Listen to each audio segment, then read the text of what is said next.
আপনারা কি জানেন কিয়ামতের ময়দানে আল্লাহর কাছে বান্দা কোন আমল করলে হিসেব ছাড়া জান্নাতে যাবে? জানেন কেউ? বলতে পারেন কেউ? ভাই, আল্লাহর কাছে হিসেব দিয়ে জান্নাতে যাওয়া কি সহজ কাম না কঠিন কাজ? আরে আল্লাহর কাছে তো অনেক দূরের কথা।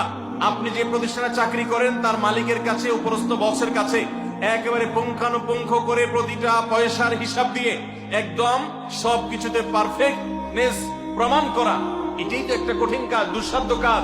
সেখানে সারা জীবনের হিসাব আল্লাহর কাছে দিয়ে পাই পাই করে তারপর আপনি জান্নাতে যাবেন, বিষয়টা এত সহজ না। তাহলে হিসেব ছাড়া আল্লাহ তাআলা এমনিতে বলবেন হিসাব টিসাব নাই, তোমাকে এমনি জান্নাতে দিলাম, এটা চান আপনারা?